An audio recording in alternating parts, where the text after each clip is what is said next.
I knew that moment that there's something about to happen. I knew it, but I would have never imagined what happened was going to happen. Chip on my shoulder. I got something to prove, like a gun in a holster. Loaded, ready to shoot. Got big energy. Ain't scared to dream. Got big energy. Got big energy. You know this a different energy, right? So 2018, you put an offer in for the South Carolina Highway Patrol. Yeah, me and you graduated together from patrol school. Yeah. That's what's up, man. Yep.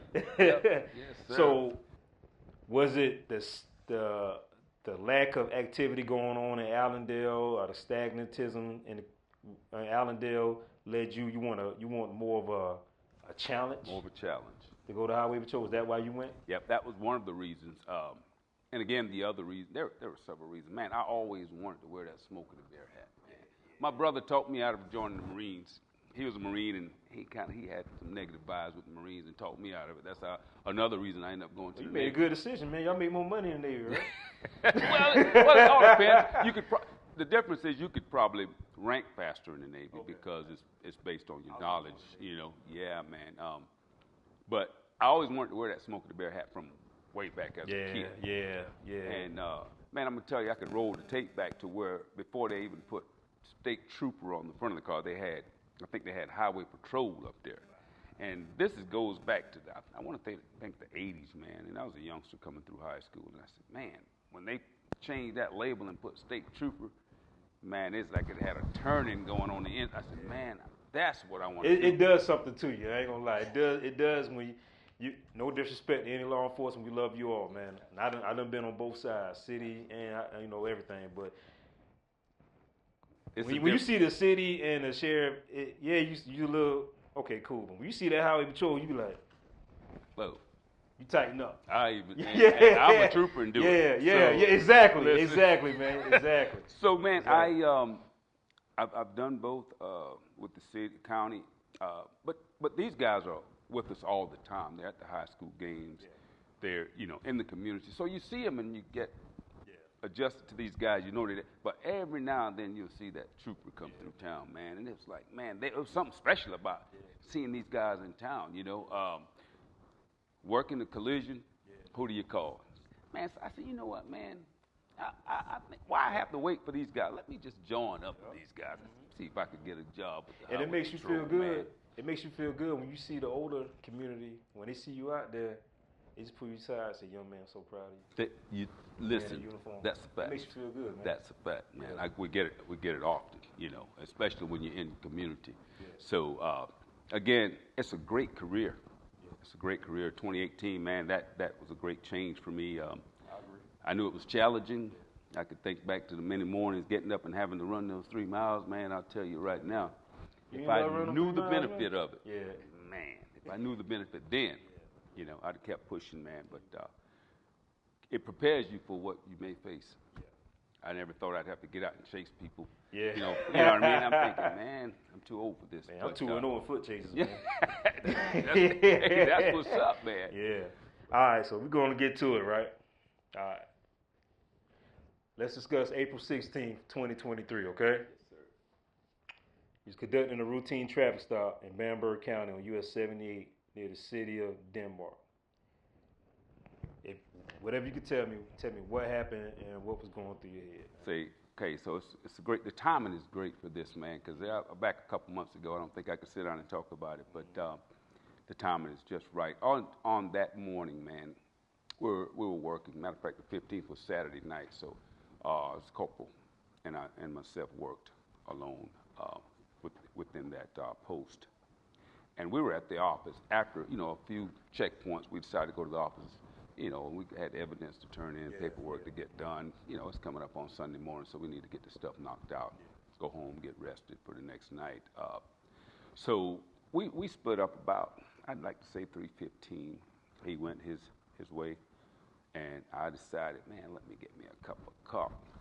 man, something about that Circle K coffee. So I wanted a cup of coffee before, because, you know, we about to get off at 6 o'clock. So I proceeded to go 78 westbound, and the corporal went south on 301.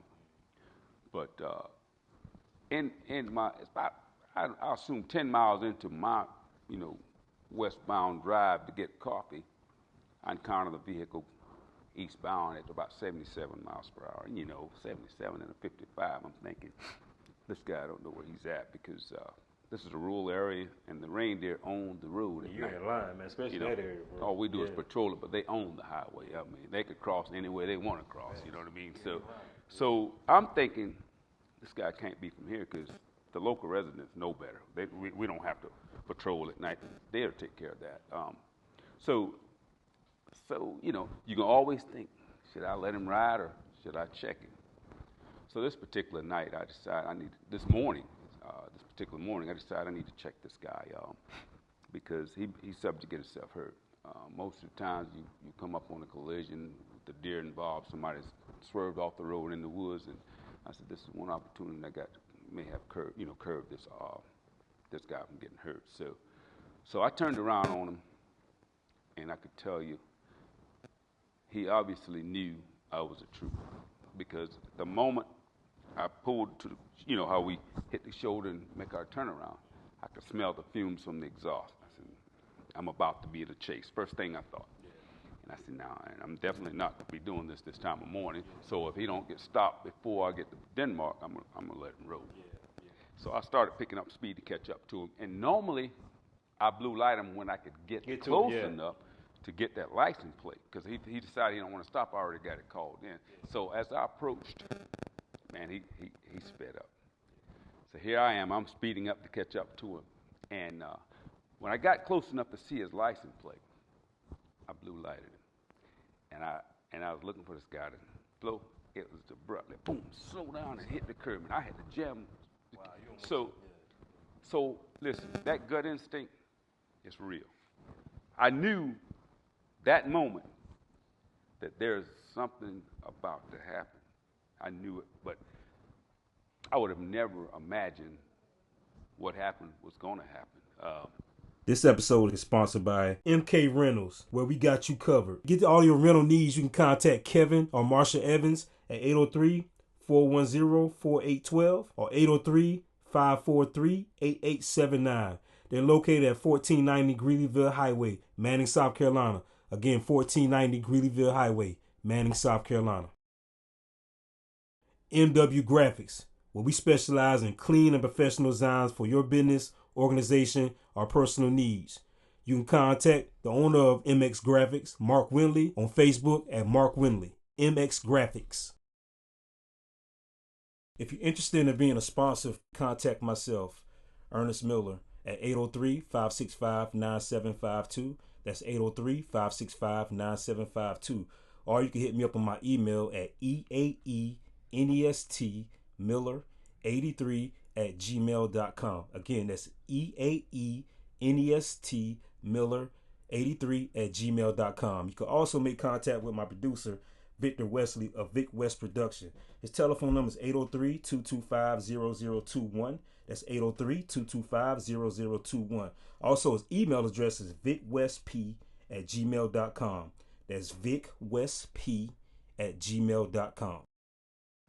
So when I got hit, I went back, still conscious, but scared. So then fear sits in, because I'm thinking, no, man, I've let my family down. You know, I'm in the line of duty, but I'm thinking, man, I done let my wife down. You know, the last thing I want to do is die and leave my wife and children, man, you know. But this fear set in on me, man, and I think that was the worst moment of that night, when that fear set in. When I leaned over and saw that blood pouring from my neck. See, it came in my face, the shot here, and out my neck, and the blood was pouring. I was like, oh, man, I'm going to die. But, man, I tell you right now, I had a greater. I know that in me was a greater one than what I was, you know, the fear had set in, but man, the Spirit of God had came to my rescue. Man, I went into prayer. right then. So during that time, you was going. That's what my next question. Yeah. What was going through your head during this time? So you was in prayer, just in fear, Yes. but Yes. also in prayer. Fear set in first. But I realized, man, come on, man, nothing is greater than God. Nothing is greater than God. And I knew that my only hope was in him. At this time, I mean, I don't know where I'm hit. Man, I didn't feel nothing. Not as though I was paralyzed, but I just didn't feel it. I didn't feel, like I said, the adrenaline. But the blood that I was losing, I was like, man, I'm in trouble, It don't take long to bleed out. But you was able to call out that you got hit, right? So get this. So after being scared, I realized, I said, man, let me get some help coming this way. Because the deputy, again, when this guy finally got his car in drive, so when he shot, you could hear him pressing the pedal like it was but he is in neutral or park. And finally, when he got it in gear, he shot out the window again, pow. But he shot toward the ground. But I could see it, exit the muzzle, pow. And he takes off, and the deputy started shooting. Even then, at that time, I was able to call, no, I shot twice. Pow, pow. Then I called dispatch. Trooper down, and I said, dispatch, I've been shot. G55, I've been shot. G40, 44, I think I was G44 at the time. But I said, I've been shot. But right then, I think I was still in the highway. So, with all these blue lights going, now what comes to mind? I'm already shot. Why get hit in the highway? Yeah. So now I got to get out of this road, man. Yeah. This night, man, I don't wish this on nobody. I wouldn't even want to relive this, man. But I could tell you one thing about this night, man. I when I went to praying, I kind of got quiet all of a sudden and just kind of laid back. And that deputy was, Frazier, you okay? It's understandable. Yeah, and I'm like, it's man, understandable. look, Yeah. this guy, look, I knew if we would swap places, man, I would be probably in worse shape than he is. Or I would have been worse shape than the guy that got shot because, man, to see this happen to any of my coworkers, to see it happen to anybody, and I'm that close, I'm talking about, man, it's close, So this guy could have just went off shooting and hit both of us, man. But I know God was there, man. He was there with both of us that night and with that guy that did the shooting. But the fear that set in on me, man, I tell you, I've been on the Navy, in the waters, man, on the ocean, and saw two ships collide, man, right there before. Look, fear never set in like that particular night, man. Because I never thought I would ever get shot in the line of duty. I'll tell you, I had a supervisor that used to tell me that. He would say, Frazier, man, if you don't be careful, man, I'm going to have to go to tell your wife, man, that you done been shot. He would be serious, but joking. Because I was always friendly, man. When I stop a car, I talk to the people. Well, that's how you want to be. You want somebody to treat. You want to treat someone like you want someone to treat your loved one. They being pulled over. Yes. At least that's how I go about it. And the thing about it, I want you to be comfortable now that I'm here. Yeah, exactly. I don't want you, because I'm the police. Don't get uptight. Because what we said earlier, when we see highway patrol, we used to do what? You gonna get straight. So right? we want to. You already gonna get tense straight. already. So you want to try to make people Relax comfortable, them, man. even though they know they messed up. Yeah. They going to get a ticket, but you still want to try to make them comfortable. Yeah, I want you to know it's not that bad, man. You may get out of here with a warning today, but that's the thing. He would say that, but I never thought nothing of it. We'll laugh it off. But it's because I was friendly and I would stand there and talk to the people. He said, man, you can't trust these people. And you know what? But when I say that around him, I don't think he feels too good with me saying it. But it's the truth. It is what it is. I mean, and I said, I hope this is, now that I'm here to talk about it, man, I hope that everybody learns from it. I've done everything that I was supposed to do, except, on the very last approach. Man, show me your hand. But that deputy there had me relaxed. To be continued. Make sure you check out the next episode. And also you make sure you like, subscribe, and comment on my YouTube channel, The Mill Experience. And now we also on Spotify, Apple, and Amazon. Make sure you download. Peace. You can't tell me how to act. Said I can't be successful by sticking messages bitches and rap, but God's with me. Who told you being intelligent is whack? So place your bets. My faith is fresh, I'ma make it stretch. Cause I sat there eye to eye with the face of death. And you ain't putting work in unless you break a sweat.